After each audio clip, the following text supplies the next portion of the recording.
Today, we'll be talking about an issue that epitomizes the power of the presidency: presidential pardons. Are these godlike acts of forgiveness a benevolent gift to our nation, or do they represent yet another opportunity for our government to fail the American people? Now, the power to pardon is enshrined in Article 2, Section 2 of the U.S. Constitution. It allows the president to grant reprieves and pardons for federal offenses, except in cases of impeachment.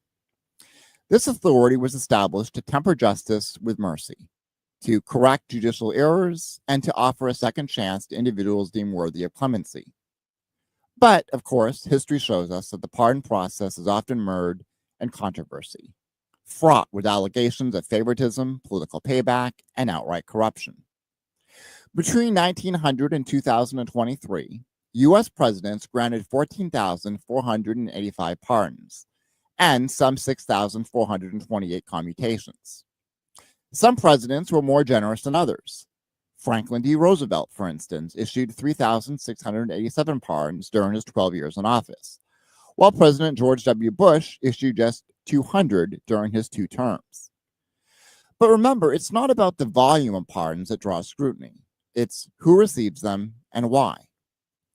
Data shows that wealth and connections significantly increase the likelihood of receiving a presidential pardon. According to a 2020 study by the Brennan Center for Justice, applicants with legal representation or ties to influential individuals are disproportionately favored, leaving ordinary citizens, many of whom may equally be deserving, out in the cold.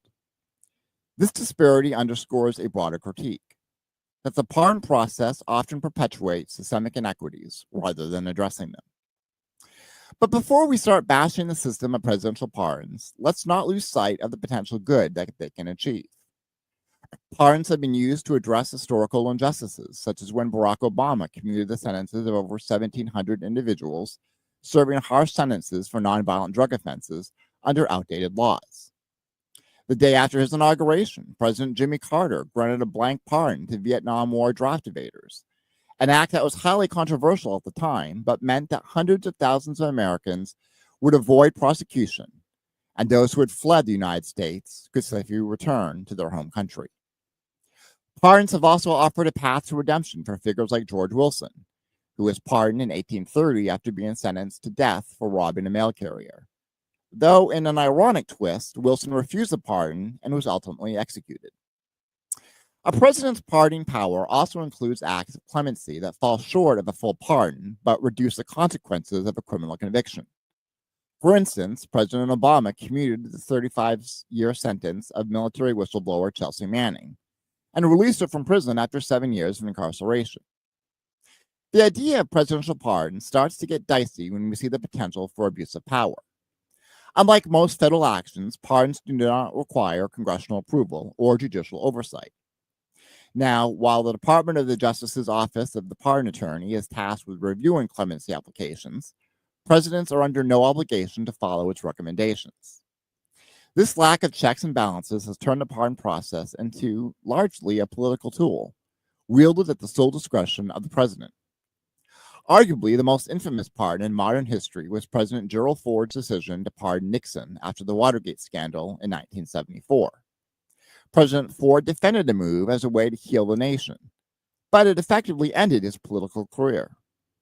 Public outrage was so palpable, in fact, polls from the time show that nearly 70% of Americans opposed the pardon, seeing it as a get-out-of-jail-free card for corruption at the highest level. Now, consider Bill Clinton's final hours in office, when he issued 140 pardons, including one for financier Mark Rich, who had fled the country to avoid prosecution on charges of tax evasion and illegal trading with Iran during the hostage crisis. Rich's ex-wife had donated heavily to the Clinton Library, raising serious questions about pay-to-play politics. And then, of course, there's Donald Trump, who arguably used the pardon power more brazenly than any president before him. Trump's list of pardons include allies like Michael Flynn, Roger Stone, and Steve Bannon, all individuals convicted or accused of crimes directly tied to his administration. Perhaps the most controversial was the pardon of former Maricopa County Sheriff Joe Arpaio, who had been convicted of criminal contempt for defying a court order to stop racially profiling Latinos. Critics called it a flagrant abuse of power designed to reward loyalty and defy the judiciary. Now, let's take a look at our current president, Joe Biden, and how he has used his power of pardon. If we overlook how Biden's infamous 1994 crime bill contributed to America's mass incarceration crisis, his actions have been largely empathetic, inspiring, and long overdue. Here is a statement directly from the White House that summarizes some of the broadest acts of clemency to be granted by an American president. And I quote, "The president has used categorical clemency more than any of his predecessors, which has allowed him to widely and systemically respond to historic injustices. His bold and unprecedented categorical actions, broadly outlined below, include the following. In October 2022, the president issued a full, complete, and unconditional categorical pardon for the offense of simple possession of marijuana. Back in December 2023, the president issued another proclamation that expanded earlier relief for the offense of simple possession of marijuana, attempted simple possession of marijuana, or use of marijuana, regardless of whether the individual had been charged with or prosecuted for the offense on or before the date of the proclamation. In June 2024, the president issued a full, complete, and unconditional categorical pardons to certain former military service persons convicted of offenses based on their sexual orientation, specifically unaggravated offenses based on consensual private conduct with persons age 18 and older occurring between May 31st, 1951 and December 26, 2013, as well as attempts, conspiracies, or solicitations of such conduct. The president's categorical approach to clemency has also inspired leaders across the country to take similar action. Over 10 states and localities, including Maryland and Massachusetts, have issued categorical clemency for marijuana convictions, impacting hundreds of thousands of people and allowing individuals to move past their convictions and move on with their daily lives. And that ends a statement from the White House. In addition to these larger actions, Biden has continued in Obama's footsteps by issuing scattered pardons to individuals convicted of nonviolent drug offenses. He has also commuted the sentences of many people, again, mostly those with drug-related convictions, who have been serving time in home confinement under the COVID-era CARES Act. Then, December 12th of this month, President Biden announced that he is granting clemency to nearly 1,500 Americans, the most ever in a single day, who have shown successful rehabilitation and a strong commitment to making their community safer.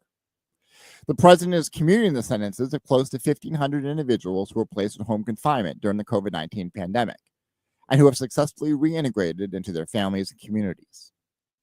He is also pardoning 39 individuals who were convicted of nonviolent crimes. These actions represent the largest single-day grant of clemency in modern history. We can argue that this act of seeming generosity is a case of too little, too late, coming from a president with a long history of deepening racial disparities with inequitable drug crime legislation. But we'll take whatever we can get. Now, on the less altruistic side of Biden's pardoning powers, have there been abuses? Well, certainly. The most obvious case, of course, would be Joe Biden's controversial pardoning of his son, Hunter Biden, making him only the third president after Clinton and Trump to pardon a relative. Biden, of course, at first vowed that he would not pardon Hunter, but went back on his word after deciding that his son was being unfairly targeted. Joe Biden announced, quote, "I believe in the justice system. But as I have wrestled with this, I also believe raw politics has infected this process, and it led to a miscarriage of justice. I hope Americans will understand why a father and a president would come to this decision," end quote. Now, was Hunter Biden treated differently than others who have committed the same crimes? Well, yes. Either way, his pardon does set a troubling precedent for an office that has already proven itself to be above the law, and President Biden has been heavily criticized for this action. In addition, the second most common recipient of commuted sentences by President Biden, aside from people charged with drug offenses, are foreign nationals who were used as bartering chips in prisoner swaps. This type of clemency has been granted to a handful of Russians, including Viktor Bout, 5 Iranians in September of 2023, and 3 Chinese citizens back in November of 2024. I will readily admit that I do not know how common it is for a president to use clemency for this purpose, but a quick Google search describes the action as politically risky. It would take much more investigation to determine if Biden arranged these prisoner swaps for the good of the nation for humanitarian purposes, or for the self-serving reason of exchanging favors for political leverage. President Biden still has thousands of clemency petitions waiting on his desk, and nearly a month left to make a massive difference in the lives of the people who have submitted them. So let's see what he may or may not do before January 20th, 2025. All in all, we can conclude that the power to pardon is a double-edged sword. It embodies the best and worst of American governance, capable of both delivering justice and subverting it. As citizens, it's our job to hold our leaders accountable, to demand this power is exercised with integrity, and to ensure that it serves the public good, not personal or political interests. So as we reflect on the history and controversies of presidential pardons, let's ask ourselves, what does mercy look like in a democracy? And how do we ensure that it is extended equitably and not reserved for the wealthy, the connected, and the loyal? What can we do to reform the flaws in this system? And that is the last word up front. I'm Sean Sainhart, and this is Coup Save America. Today, we welcome a very special guest with a mission to help us understand more about the pardoning power of presidents. Shannon Lynch is a producer, host, and audio engineer with 9 years of experience in audio journalism.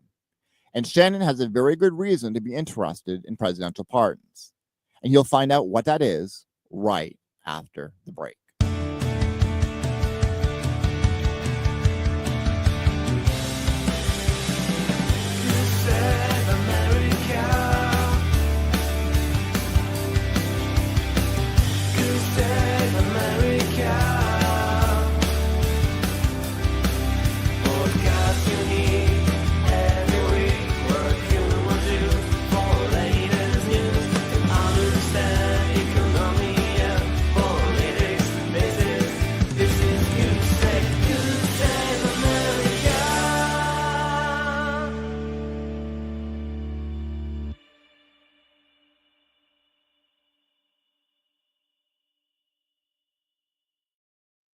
Shannon Lynch holds a master's degree in audio technology from American University. She also attended Georgetown University as an undergraduate, where she double majored in political science and music. And she is an alumna of the Georgetown Government Honors Program. Shannon's journey in audio began in 2016 at Sirius XM, where she honed her skills producing daily political news shows like The Morning Briefing and The Press Pool. Her career took a leap in 2019 when she joined the think tank New America as a podcast producer, where she created shows that delved into political news and criminal justice reform. The Marshall Project, Fox 5 DC, WTOP, The Washingtonian, and DCW 50 have featured Shannon's work. She's here with us today to speak about a time-sensitive project, her podcast series, The Alley, DC's 8th and H case, which tells the story of 8 young Black men who were wrongfully convicted and given life sentences for a murder committed in 1984. The Alley DC's 8th and H case was a finalist in the International Women's Podcast Awards and the Publisher Podcast Awards. Washington City Paper named The Alley the best local podcast of 2024. And Shannon joins us right now. Welcome, Shannon. Thank you so much for having me, Sean. Thank you so much for joining us. So I listened to your podcast, and first off, great job, and it was very fascinating. Thank you. It was very angering at the same time. Yes, and absolutely. I'm wondering if you can give us just a concise summary of the events surrounding Catherine Fuller's murder back in 1984. Absolutely. So on October 1st, 1984, Catherine Fuller, who was a 49-year-old woman, was murdered in an alley near the intersections of 8th and H Streets Northeast in DC, hence the name, the 8th and H case. And she had been brutally beaten and sodomized with an object that was never recovered. Her body was discovered in the alley by a street vendor who noticed that as the police arrived, that a young man was fleeing the scene with an object concealed under his coat. Later that evening, the police got an anonymous tip that claimed that a group of kids that hung out near that intersection were responsible for the crime. And basically what ended up happening, we see often in police investigations like this, is the detectives really formed this level of tunnel vision and didn't really pursue any other theories outside of this quote unquote gang theory. They ended up arresting 17 young Black Washingtonians, which is actually the record in U.S. history for the most arrests for a single murder that wasn't part of a conspiracy. Um, Very similar to the Central Park Five case, which many of us are familiar with. There were multiple coerced false confessions that were later recanted under oath. Um, and right before the trial was set to begin, the prosecutor came across these eyewitness statements about the young man that was seen fleeing the scene right after the body was discovered. And rather than pausing the trial process, the prosecutor and his team hid this information from the defense lawyers.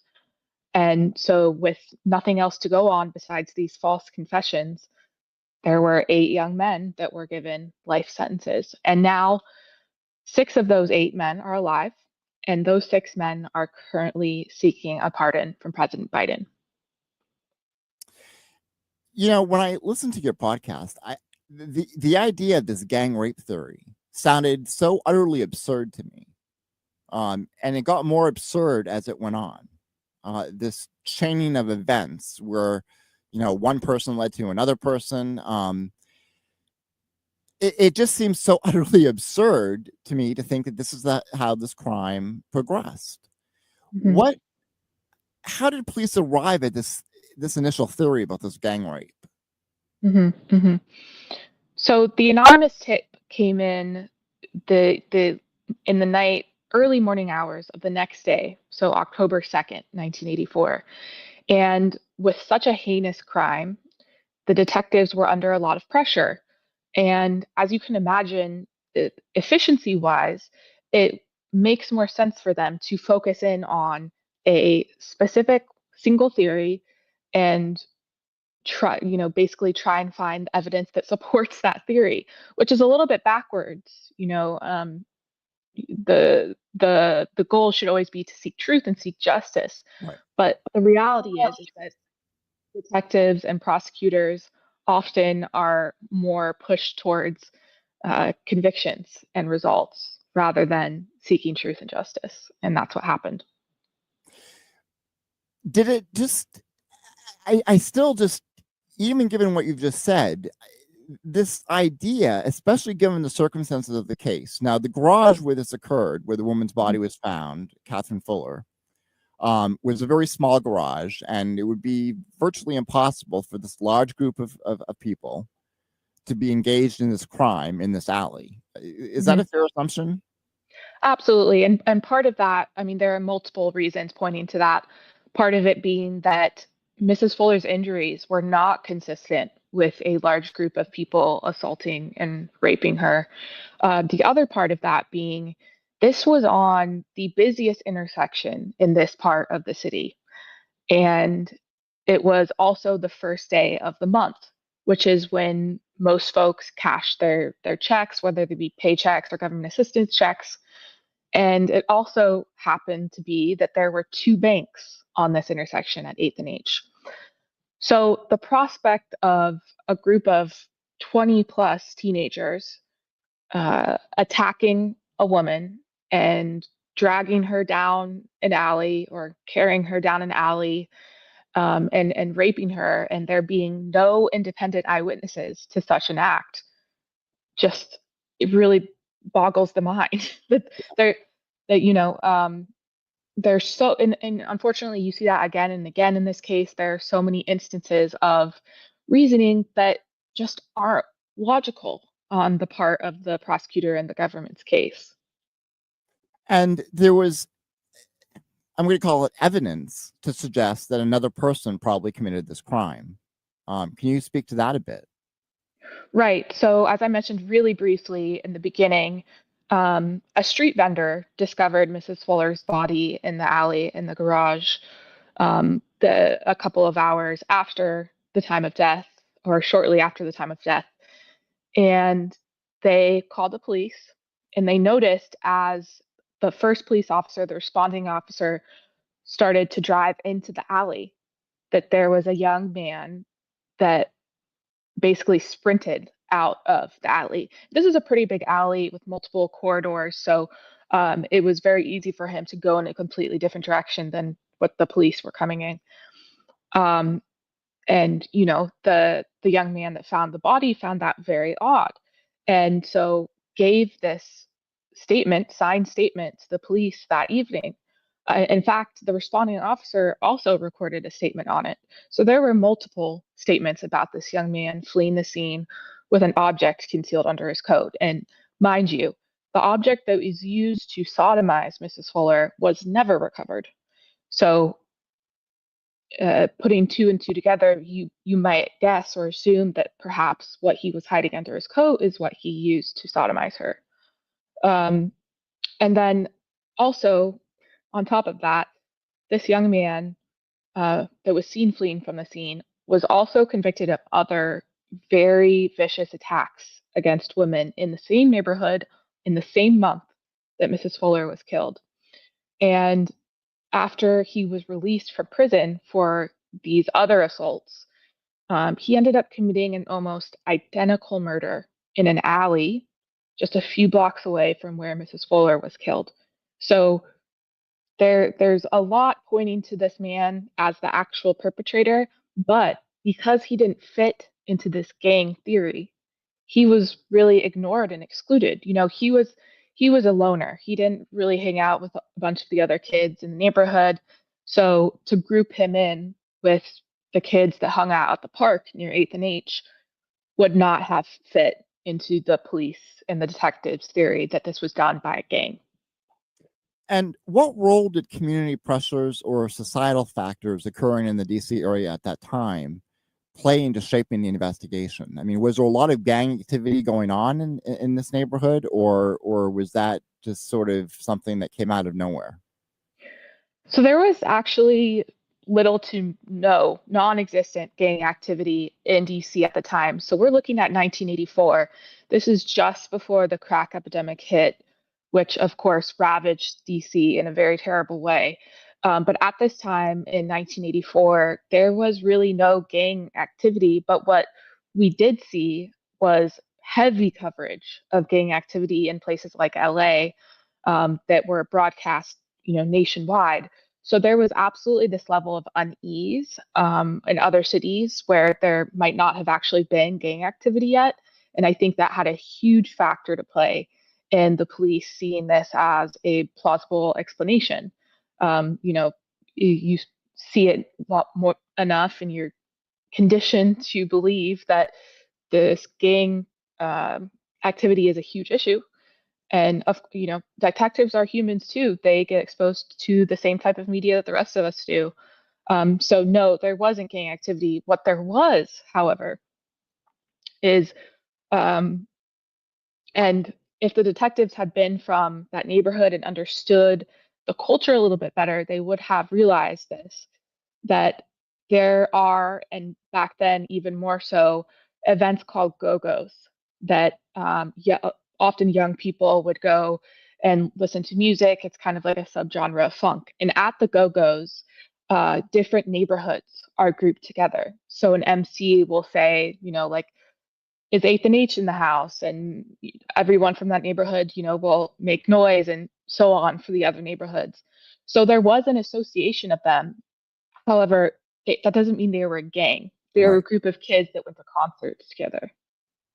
What reasons do you think that the police have sort of had to pursue this incorrect theory about the crime? Do you think that there was hint of racism? Do you think that there was, because there was one cop that you mentioned in the podcast, I can't remember his name, who came in much later, who was known for kind of harassing kids in that neighborhood. So what reasons do you think the police might have had to sort of pursue this theory despite evidence pointing otherwise? Personally, I think that racism was a huge factor here. I do not think that if this were a group of 15 to 20 young white kids, that this would have even gone to trial. Again, because the case against them was so thin and just purely based on these false confessions.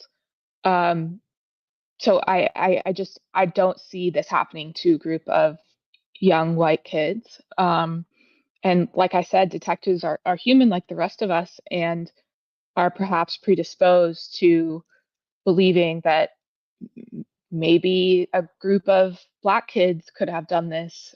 Maybe, they can kind of justify it in their mind, that they think it makes sense. But that, in justifying that in your mind and convincing yourself of that, is just to completely ignore the hard evidence, the physical evidence in this case. Yeah, no, I mean, I totally agree. I want to talk about the false confessions a little bit. How were they obtained? This is very fascinating. And like I said, probably the most well known instance of this is in the Central Park Five, aka the Exonerated Five. And what most Americans don't realize is that police officers are 100% not only allowed to, but encouraged often to lie to people they are interrogating because it can be used as a strategy to get someone to confess. And these lies might look something like, um, you know, they might walk into the interrogation room with a folder full of blank papers and say, I have all of this information, all of these statements from your peers about you being at this crime scene, or I have test results that show your DNA was at the crime scene, or that I have, your fingerprints. So you might as well just confess so I can help you get some leniency in this situation. And you add on the factor of someone being a kid. You add on the factor of someone not having a lawyer present or not being fully aware of their rights. And you compound that by 10, 15, 20 hours in an interrogation room. Um, and you can see how someone may just say something to get themselves out of this torturous situation that they truly believe they're going to be convicted for anyways, because that's what the police officer said, I have this evidence against you. So it's a very interesting psychological phenomenon, but is absolutely plausible. And especially in this case, you see that the first false confession that was coerced was out of a young man named Cliff Yarbrough. And at the time, he was 16 years old. He was alone in this interrogation room for over 10 hours. And he also had a learning disability. So he was incredibly vulnerable. And the police knew that and took full advantage of that to get a quote unquote confession from him. And there was also a case of police brutality leading to a false confession as well. Is this the same individual that you just mentioned? It is, yes, it is. Cliff, recounts, and he talks about this in the podcast, being also physically abused by detectives during this interrogation. And he was even taken to the hospital at one point. He was. He was taken to the hospital for an injury to his leg, but it was explained away as an injury he had from playing basketball. But that was an injury he sustained at the police station during interrogation. And in fact, he initially told the nurse that he was assaulted by the police. And then when the police came back into the room, he recanted that statement as well. Yeah, because he was threatened. Those detectives threatened him before they went to the hospitals, saying, you better not tell anyone about this or we'll do much worse, or something to that effect. They were threatening. And again, you're a 16-year-old kid by yourself with a learning disability. What are you going to do in that situation when these two powerful detectives are physically threatening you, but also threatening your freedom? How would you react to that? Now, false confessions, and we saw this, and you mentioned this on the podcast too, and and Netflix documentary "Making a Murderer," where I believe his name is Brendan. Also, I think a 16-year-old who was coerced into confessing. How do these confessions kind of work? Because one would assume, well, if I'm not guilty of something, I would never, admit to a crime. But the tactics go way beyond just lying, don't they? I mean, and these threats, they actually, what's the word I'm looking for? They they share certain facts, because the whole idea is that, only certain facts will only be known by people who committed the crime. Mm-hmm. So during the questioning, investigators kind of fed details about the crime to the people that they were interrogating. Mm-hmm. Mm-hmm. Yes.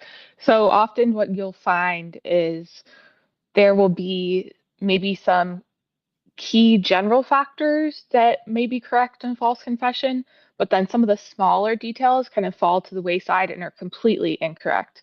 So, for example, in the 8th and H case, there was one of the false confessions talked about the object that was used to sodomize Mrs. Fuller. And, at some point during that very long interrogation, what will happen is, the police will say to the person they're interrogating, how how did she sustain those internal injuries? The person being interrogated might say, oh, well, she was kicked in the stomach. And the detectives might say, well, are you sure? The person, responds, yeah. The detectives respond, is it possible maybe that she was assaulted with an object internally? And, then the person being interrogated kind of plays along and they end up either they're really being fed these details. So that's what happened in this instance. However, the size of the object, as shown by the physical evidence, did not correlate to what the false confession ended up saying. So in this example, he got it right that she was sodomized and that caused internal injury, but was completely off on the size and the type of the object. So that's a really good example of that. And then in one of the other false confessions, you see, that the young man, the teenager, explains that a group of teenagers, carried her down the alley during this attack. And it gets the point across that it was a group of teenagers committing this crime, but it's completely factually wrong because of the injuries that we saw in Mrs. Fuller's body that showed she was dragged a long distance, not carried. So those are just a couple of examples of these very common inconsistencies that you see in false confessions. And this phenomena of police lying to suspects is unique to the United States, is it not? Yes, it is relatively unique to the United States. There are other places in the world where it happens. However, in most developed democracies, most developed countries, police officers are not allowed to lie to the people that they're interrogating about whether they have evidence on this person or not. So, for example, in the United Kingdom, police detectives are not allowed to lie to you if they have you in an interrogation room by saying, I have your fingerprints at this crime scene. They can't do that. And as a consequence of that, they get much, much, much fewer false confessions than we do. And, so we see when the goal is to get a confession and not necessarily the truth, sometimes you're going to get a confession that isn't the truth because you're using these very aggressive, threatening tactics. And there have been numerous studies conducted where individuals are invited to take part in the study. These are not even police interrogations, and they've been coerced into giving a false confession to a fictional crime that they did not commit. And this is exceedingly common for people to fall into. So I think for listeners who are thinking, well, that would never happen to me, I would always maintain my innocence, I would never confess. I think that's a false assumption to make. I think that we're all susceptible to these kind of pressures because it's a form of psychological torture in a sense. Mm-hmm, mm-hmm, mm-hmm. And another piece of it that I should have mentioned is, we are, as humans, we are conditioned to trust authority. So even, if someone is telling us something that we logically in our heads think, well, that's not true. I wasn't at that crime scene. There's no way you could have had my fingerprints. it's coming from a police officer who we are conditioned to believe as a point of authority, then, your mind can be even further tricked into, after, again, hours and hours and hours of these interrogation tactics. Well, maybe, is it possible that I was there and maybe I was drunk or something and didn't remember it? Or, could I have just blacked it out from my mind? Is it possible that I actually was there? And you see how this can happen, can truly happen to many people. And I will say, not just minors and not just people with learning disabilities.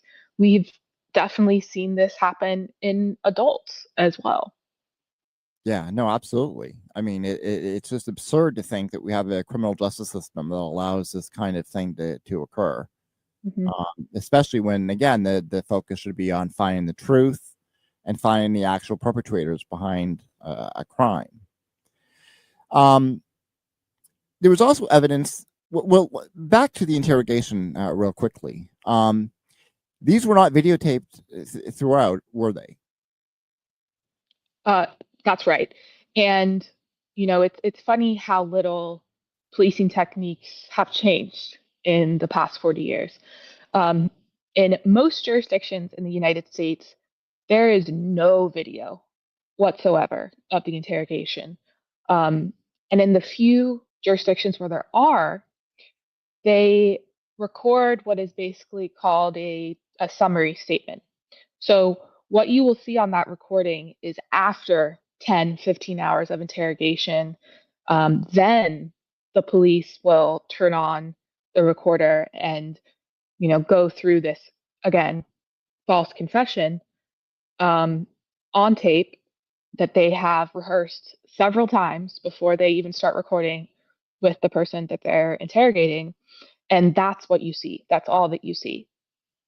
Now, um, there are, very few places where they will record from start to finish the interrogation. But in my opinion, I don't see the harm in doing that. I mean, I think we should probably be doing that everywhere, because even a detective that might not be trying to get a false confession from someone, right? If they're encouraged to use these tactics, at one point or another, it is going to lead to a false confession. And how could they, fully learn from that and retrace their steps and see, oh, this is why I, really suggested this information to this individual, if it's not videotaped? So, yeah, the answer is there's very minimal video. Yeah. Do you think that a full video would have done anything to exonerate these men? Absolutely. Absolutely. Without a doubt. Again, these statements were recanted under oath later on, these false confessions. And each of these individuals later on gave very similar accounts of what happened, and that they went in and, for the first hour or two, saying, no, no, no, I know nothing about this. I wasn't there. I don't know anyone that was there. And then the police, you know, become threatening, whether that be physically, or in one instance, an individual was threatened that his mother, they would go after his mother for credit card fraud. And then, they might lean into it just a little bit. Well, I didn't take part in it, but I saw it from a distance. And then once that door is open, police really dig in and keep pushing and pushing and pushing until they get something from you that they deem substantial enough. And it's the same pattern you see from all of the false confessions in this case. And this was getting so absurd with so many people that other kids in the neighborhood were fearing that they would be next, correct? Mm-hmm, mm-hmm, mm-hmm. Yes. So they actually brought in, I believe it was over 300 kids from this neighborhood, which is an incredible number if you think about it. And it's honestly a wonder that there weren't more kids that falsely confessed to this crime. And so, out of those 300 plus kids, you get just a few that give these false confessions after being threatened relentlessly by detectives. And part of it being as well that at this time, I don't believe that the DC police still do this, but at the time, if you, for this crime, if you said that you had some information and you, each time you would come into the police station to share information, the, the police would give you, I think it was $20 each time that you went in. So in a working class, lower middle class neighborhood, and you're being encouraged to share information, but $20 isn't an insignificant amount of money, especially in 1984 and 85. So you can see why there were, even more beyond these kids that were brought in, adults that were also, brought in, or adults that brought in kids to give information and were incentivized by this money that they would get each time they come in. Yeah. What can you talk about the evidence that was withheld by the prosecutor and how it would have likely changed or could have changed the outcome of the trial? Mm-hmm. Well, there were several pieces of evidence that were withheld by the prosecutor, but the most important being that these multiple eyewitness statements that said that there was a young man fleeing the crime scene right after the body was discovered, just as police arrived at the scene, was completely hidden. None of the defense attorneys knew that this had happened. And at the time, like I mentioned very briefly earlier, the prosecutor didn't come across this information until I think it was 1 or 2 months before the trial was set to start. So by this time, they had been building a case against these kids for a year. And, ethically, what he should have done is paused and said, well, is everything that I've collected so far, it's counter to this information I have about this very likely alternative perpetrator of this, one individual that very likely could have committed this crime. But rather, he justified to himself, well, he couldn't have been part of the gang, so he couldn't have been the perpetrator. Kind of that very roundabout confirmation bias. Um, and so he just, he individually decided, I don't need to share this information because it's not relevant. And so that's what he did, and he got away with it. Prosecutors do this all the time. They can very easily hide information from defense lawyers and get away with it. Now, that's referred to as a Brady violation, which is against the law, Mm-hmm. theoretically, at least, as we find out later in this case. This got appealed all the way to the Supreme Court of the United States on this very notion that a Brady violation occurred and that this information, had it been revealed to defense attorneys, could have changed the outcome of the trial. What did the Supreme Court decide? Mm-hmm, mm-hmm.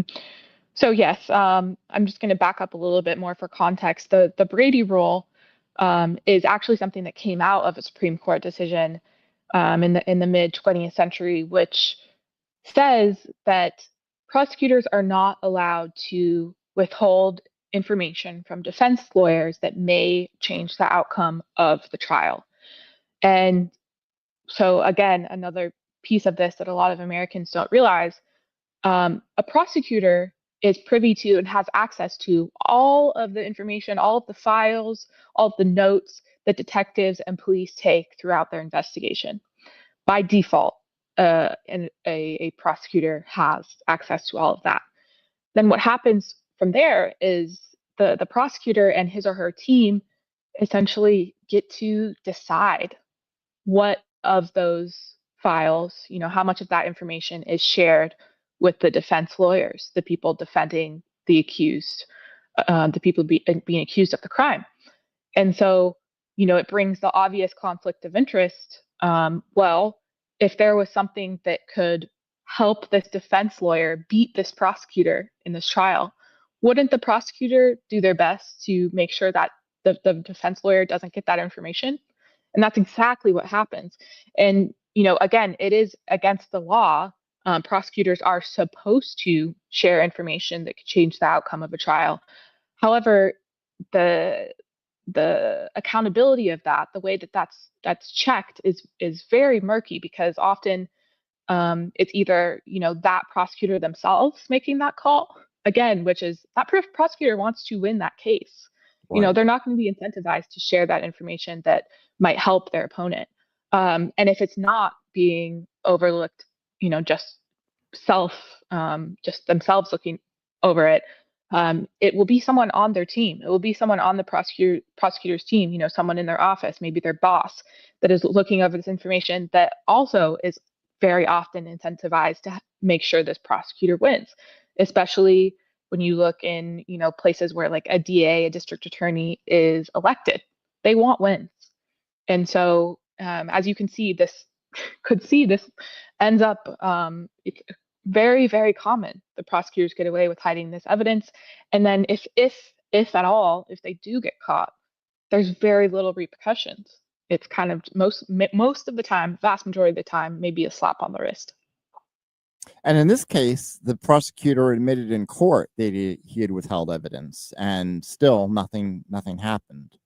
Yes. So, yeah, to answer the second part of your last question. So yes, I believe it was in 2015, that after their new legal team, the falsely accused men's legal team, brought to court this evidence of this very likely alternative perpetrator. In court, under oath, this prosecutor admits, yes, I did hide this information from the defense lawyers, but I did it because I didn't think it would change the outcome of the trial. And again, that's very subjective. That was what he was thinking at the time, hoping to win this case. But it's really, how logically most people would look at that and say, well, if the jury was aware that there was a very logical explanation for an alternative perpetrator, that would probably change their perspective a little bit on, who might have committed the crime, you would think. Yeah. However, our legal system, and definitely our Supreme Court, has not caught up to this notion, this idea of how real and common false confessions are. So the Supreme Court looked at the information of this, incredibly important information that was withheld from the defense lawyers, and also looking at the false confessions. And the Supreme Court wrongly, I believe, decided that these false confessions in the eyes of the jury would have outweighed these eyewitness statements that claimed, or that showed, that there was a alternative perpetrator at the scene of the crime, who also had this history of violence towards women, who also committed an almost identical murder. That's what they decided. Yeah, that was the most infuriating part, I think, of listening to your podcast, was that decision. Do you what? Yeah, I understand the police targeting on this theory. I suppose. I mean, this tunnel vision, this racism, this, these insidious. But the prosecutor, you would think, why would he choose to suppress evidence rather than just reevaluate the case? Was it just about winning? Do you think he wanted to win the case, or do you think he actually believed this case? I do, to his credit, I do want to give the prosecutor the benefit of the doubt, and I do think that by this point, he truly believed that these were the perpetrators, and he thought in his mind, in his own reasoning, he was doing the right thing. And I know that sounds odd, but I think he probably believed he was doing the right thing by not sharing this information, because it would jeopardize his ability to put these kids away, who he really truly believed committed this crime. That's giving him the benefit of the doubt. If, it's also very possible that he found out this information and thought, oh no, these kids really might not have done this, but I've already done, a year of work on this. And if I were to pause it now, and we would have to admit that we were wrong on our theory, that would make everyone involved look very bad. The prosecutors, as well as the detectives and the police department. So that it's very possible that that was with ill intent. But we can never really know for sure. Were there any defense attorneys who suspected prosecutorial misconduct at the time of the original trial? Um, there was some pushback, not a ton, but there was some pushback on from the defense lawyers. I will say, and it's important to note this in the context. So there were 11 individuals that were on trial, and they all had either a public defender or a court-appointed lawyer. So the DC Public Defender's Office is actually incredibly sufficient. They're, well known as probably the best public defender's office in the country. The problem is, in a case like this with many defendants, you can only have one person having a public defender because, in any case, you can't have, if there's multiple defendants, they can't have lawyers from the same firm representing them in case of a conflict of interest.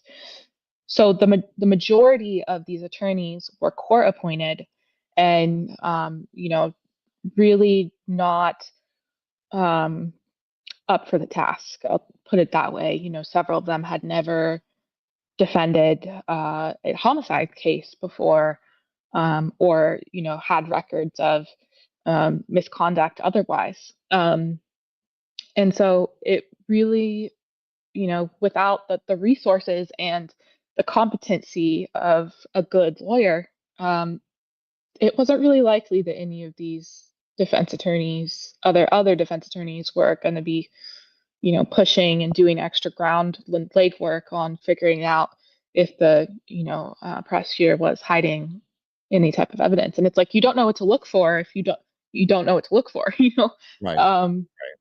So what role do you think systemic racism played in jury process? in the jury process? Well, it is important to note that the whole jury was Black. However, I mean, that's not to say that people might have, conditioned notions of what, certain groups of people are capable of versus other groups of people. But even the jurors, several of them were interviewed after the fact. Several of them said, we had a really hard time coming to this conclusion. A lot of it logically didn't make sense to us with the conflicts of the details and the different confessions, but they weren't presented with any other alternative theories because none of the defense lawyers knew that there was a very likely alternative theory. So they kind of, out of necessity, after a while, just kind of were beaten down and decided, I guess we'll vote that they're guilty. Although several of them, expressed after the fact that it did not, they were not confident in that decision at all. And there were two suspects that were not found guilty, correct? Yes, there were two. One of those two was the person being represented by the lawyer from the DC Public Defender's Office, which I said they're very, very capable, so it's not a surprise there. The other one was the only young woman that was being tried, and she was, found not guilty. And the others had very terrible, to be honest with you, terrible, insufficient representation for their lawyers, and they were found guilty. Yeah, this is just a travesty of justice all the way around, in my opinion. So can you walk us through the process of obtaining a presidential pardon? It's actually simultaneously quite involved, but also quite opaque. So there's several different ways that a person can receive a pardon from a president. The most formal way that you can go about it is you would submit a pardon application to the Justice Department, There is an office of the pardon attorney. There's a person at the Justice Department whose sole job is to look at pardon requests and make a recommendation to the president whether someone that's applied for a pardon should be given one or not. But that individual, they submit this application form that is incredibly involved. It goes beyond just, why you think you should be pardoned, but also what you've done with your life, since the conviction happened, or your community work and statements that from other people that attest to your character. So just to give you an idea, each of these 6 men who applied for presidential pardons, each application is around 400 pages long. Oh, wow. So, right, huge, documents that basically, have all of the facts of the case, but also just about anything you would ever want to know about these men personally are in those applications. So as you can imagine, it takes a long time for these applications to be reviewed. And the Office of the Pardon Attorney will go through these applications in detail, and they will go through multiple rounds of reviews. And then after these rounds of reviews, the pardon attorney, she makes a recommendation to the president on whether to pardon or not. Now, with that being said, the president can do whatever they want. Right. Even if the pardon attorney says to the president, you know what, I don't think you should pardon this person, it's completely in the hands of the president. He or she has the sole discretion to decide that. And also, it's important to note that even if someone hasn't submitted a pardon application to the the Department of Justice, a president can still pardon anyone at any time and not have to really give any explanation. That's just a kind of blanket power that you explained in your introduction that presidents have. And unfortunately, it's become a tool to either benefit people that are wealthy or very well connected, but also I think should be used as a tool to address some of the very, very clear injustices that happen in our criminal justice system. Yeah, absolutely. While researching this episode, I was interested in obtaining a list of people who have been granted a presidential pardon after a wrongful conviction, and I couldn't come up with any particular case. Do you know of any cases that are similar to the H&H case where wrongfully convicted individuals have been pardoned? On the federal level, no. This would be exceedingly rare. In most federal pardons, it's an instance of someone has admitted guilt to a crime, and this pardon is viewed as an act of mercy for that person admitting their guilt. But there are instances of it on the state level. So that's another important piece of this puzzle, is that in all 50 states, so for example, I'm in Washington State right now. Oh, okay. So are we, by the way. Oh, you are? I didn't know that. I live in DC, but I'm currently in Washington State right now. So if I were a citizen, a taxpayer, a resident of Washington State, and I committed a crime here, I could go to the governor of Washington State and ask for a pardon from them. And there have been instances across the United States of someone being wrongfully convicted of a crime and then being pardoned by a governor. However, that's incredibly rare at the federal level. And because DC is not a state, they don't have a governor to go to. They have to go to the president. That is the only option. Again, it's kind of another really, in my mind, injustice in this instance, that these men are, have been treated very differently by the criminal justice system than anyone would have in any of the 50 states because DC is not a state. Yeah.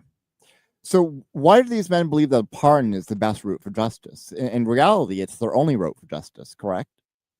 At this point in time, yes, it's really the only option left. Um, and, people have asked me this time and time again. All of these men were released from prison after serving their minimum sentences, which is not, should not be minimized. None of these men at any point admitted guilt, and they could have. They could have gotten out of prison decades ago if they had said, actually, yes, I was involved, I was there, and I'm sorry for that. But they weren't willing to lie to get out of a difficult situation. Their character, their integrity meant so much to them that they weren't willing to lie to get out of prison. So collectively, the 6 men that have applied for a presidential pardon, they spent more than 200 years in prison. The shortest sentence was 26 years, the longest, 37 years. And the last of them to be released, Russell Overton, was just released in 2022. So they, are out now, but they're still convicted felony murderers. And as you can imagine, the status affects every part of their life. Um, you know, People often, the first thing people think about is their jobs and their job status, and it excludes them from, even being able to apply to a lot of jobs or being considered for a lot of jobs. Even if they are able to apply to it, they often face, pretty harsh discrimination by hiring managers who see this on their record. And because of that, the jobs that they can obtain, are fairly like low paying jobs. They are all, you know, really, really hustling, working very hard to just make ends meet. Several of them have taken 2 jobs at a time. Um, they work jobs that are physical, and these men are in their 50s and 60s. And so the job situation is a big part of it. Another part of it, just on a personal level, is several of them have become quite isolated because they don't trust, understandably so, they don't trust a lot of people. And, so that makes it hard for them to form, romantic relationships or friendships. But also, in the instances where they have tried to make those connections multiple times, it's happened that they start to explain this wrongful conviction to a new person they meet, and that person just, doesn't want to hear it. Yeah. I mean, those are 2 examples. And another one being, you know, they will never be able to get back the decades of their lives that were stolen from them. They never will be able to. But it means so much to them that people, especially in their own city, in DC, have this very clear stamp of approval on the fact that they did not commit this crime. It, would be huge in their mental healing. They were subjected to so much incredibly fierce trauma In prison. in prison. Yes. Um, and, it would go a very long way to have the president of the United States say, yes, what was done was wrong to you, or what was done to you was wrong. And, we can't give you back the time, but maybe we can clear your name. How likely do you think this pardon is to be approved? It's very hard to say. So, like I kind of hinted at earlier, the process after you submit the pardon application it's pretty dark as far as the visibility from the public. We don't know if their applications have already been rejected, or if they're on a 3rd or 4th round of review, or if they possibly could be granted in like the last days of President Biden's presidency. We really don't know. However, we can look at some of the context clues here. And, Biden has already demonstrated his willingness to, kind of go out on a limb and grant a lot of pardons and commutations. You mentioned in your introduction that the single most, highest number of clemency granted in a day in U.S. history was President Biden a couple of weeks ago. Was that a week and a half ago? And then just last night, President Biden commuted the 37 people on death row, meaning that they would still be in prison, but they were no longer at risk of being executed. So that is a huge deal. That is a big statement. And so I think even though it is very, very, very rare that a president would grant a pardon to someone that was wrongfully convicted, I think if anyone's going to do it, as the context that we see now, it would be Biden that would do it. So I think that's a positive sign. Yeah, I agree. Do you the Innocence Project is also involved in this case, are they not? Yes. So the Mid-Atlantic Innocence Project has been working on this case for 20 years. Wow. Yeah.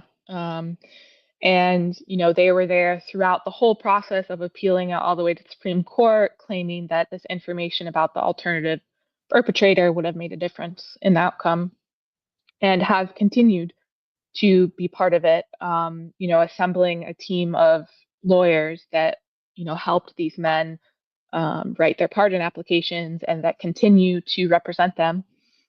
And,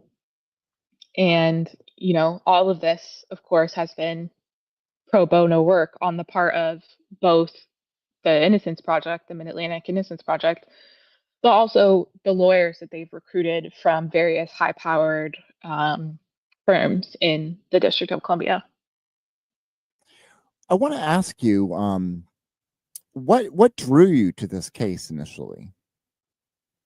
I was actually living in the neighborhood where Mrs. Fuller was murdered when I found out about it. Um, 5 years ago now, maybe. And, I almost every day past that intersection had walked down that alley multiple times and had no idea that this crime took place there. And so I just started reading into it, and, it became very apparent that a grave injustice happened here. So at that point, I was already working in podcasting. I was producing podcasts for other people, and I was doing it full time. But I had never hosted a podcast myself. And so, I started researching it. And it took me about 2 years before coming out with the first episode of The Alley. But it really just all spurred from,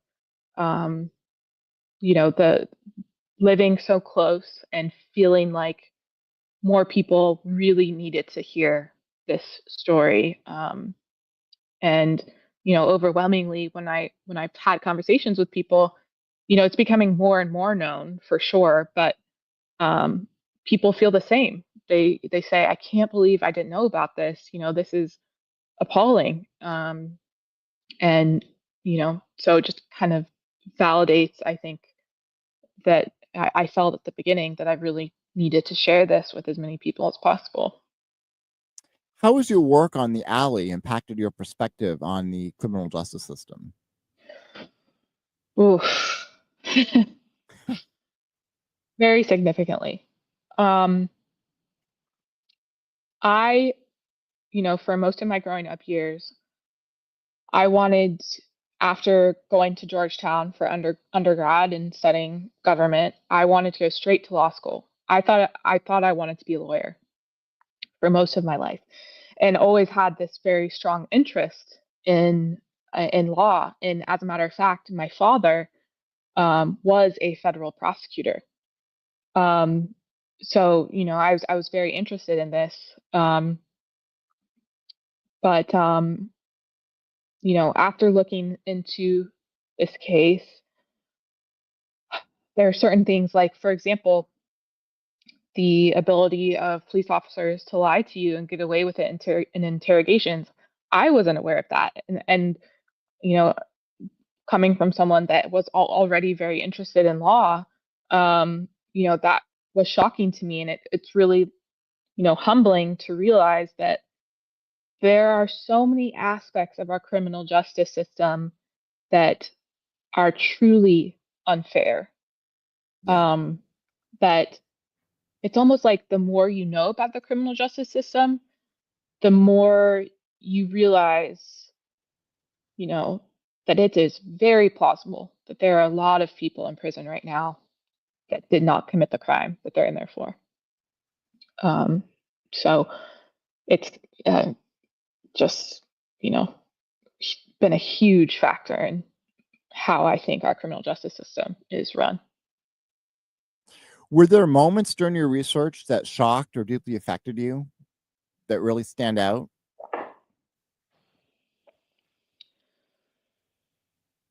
There are many. The most impactful would be during my conversations with these men that were falsely accused of this crime. Something that truly struck me and continues to is every single one of them could absolutely, at this point in time, just be so angry with the world that, they don't want to talk about what happened to them. They want to lock themselves in a room and, never interact with anyone. But it's incredible to me that none of them have done that. These men, they are, all doing community service and helping their communities, not because they have to, but because they want to. And, are very pleasant people to be around, very kind, genuinely kind people. And that just blows my mind because I don't think personally, I don't know if I would have the capacity to still practice and display that level of grace and really love, for others and for my community after that same community did that to me. That's really been truly the biggest personal takeaway that I've had during my research and producing this podcast. What was the most difficult aspect of producing this podcast? Well, I did all of it myself. So I did all of the recording and interviewing, all of the research. I wrote all of the scripts. I voiced all of the scripts. I edited everything, mixed it, So just in the fact of, doing most of it myself was really tough. But if I had to pick one like specific element of it, well, there's really two. um, the level of writing was a challenge for me. For each of these episodes, at least the first eight that initially came out, these scripts were, anywhere between like 15 and 25 pages each episode of narration that I wrote. And I'm not a writer. I was an audio engineer, I was an audio producer. And so that was definitely a challenge. The other very challenging part of it for me is, again, I was an audio engineer and producer. I had never hosted or voiced a podcast. And so, it definitely brought a new appreciation for the hosts that I do work with that are so good at what they do, because it is hard. It is very hard to host, whether it be an interview podcast or a narrative work like The Alley. And so I just, realized that that it's a real skill set that you can't just wing it with. Yeah. How have listeners responded to the alley? Every level of feedback that I've gotten from people has been, um, you know, at some level outrage that this happened. Yeah, right Um, here too. Outrage. yes. But also um, just being thankful that they were made aware of the case, and for a lot of most people that listen to this podcast, this was the first time they had heard about this case and this story. And it's definitely it's upsetting. It's upsetting to hear these stories. It really is, especially for something that happened in your own community, in your own city, um, that you feel like the wool was pulled over your eyes and you never knew about. Um, but it's also incredibly important to tell these stories, because if we don't, then nothing will ever be done about them, or things will not change to prevent similar stories from occurring in the future. So for the most part, people have, been expressed, just gratitude that they were able to learn about the story through the podcast. I believe we actually have a clip of the podcast. Would you mind if you played that? No, not at all. If my producer can cue that up for me. It's the Alley, DC's 8th NH case. I spent 35 years incarcerated for something I didn't do. I spent 36 years in prison for a crime I didn't commit. I was incarcerated for a crime I didn't commit for 37 and a half years. I spent 36 years incarcerated for a crime that I didn't commit. I was falsely accused. I served 35 years in prison for no reason at all. I spent 26 years in maximum security prisons for a crime that I did not commit. This is The Alley, DC's 8th NH case. And I want to just let my listeners know this is available on all major podcast platforms. The Alley, DC's 8th NH case. You can also go to newamerica.com, .org. Sorry about that. newamerica.org and find it. And I am talking to Shannon Lynch, the producer of The Alley, DC's 8th NH case. I know that you've got limited time here, so I want to kind of close this out with a call to action. What steps can our listeners take to advocate for justice in this case? Mm-hmm. Well, again, pointing to what you said at the beginning of this episode, pardons are more likely to happen for people that have influence. And while these men may not have influence in the classical sense of the term, in the sense of that they're very wealthy, connected individuals, they do have a level of influence and can continue to have even more influence through public awareness and pressure. So it's very important, first and foremost, to educate yourself on this case, but also share it with other people, make other people aware of it, and in that way you can post on social media about it. Social media, we've seen over the past 10 years, has been an incredibly important tool in people getting pardoned.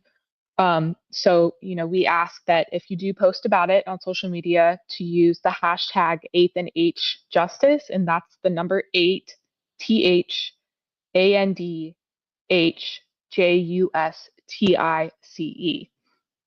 And if you want to take it a step further, you can go to the website that's been set up to support these men, and it's also the same name, 8thNHjustice.org. And there you will find a link to sign a letter of support. But you'll also find all of the records from their pardon applications that you can read through yourself. I think a big message that the legal team that represent these men have tried to make here, and making all of this, readily available online, is that they have nothing to hide. There's nothing to hide in these men's plea for a pardon. And so they really just want the world to just look at the facts, and they're confident that if people just look at the facts, they'll realize that a very clear injustice happened here. If you could speak directly to President Biden, what would you say about this case?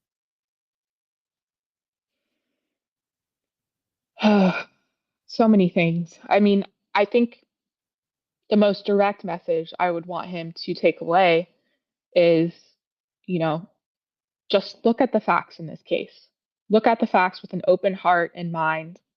Um, and, I truly, wholeheartedly believe that if he just takes the time to review it, he will also realize, President Biden is a very intelligent man.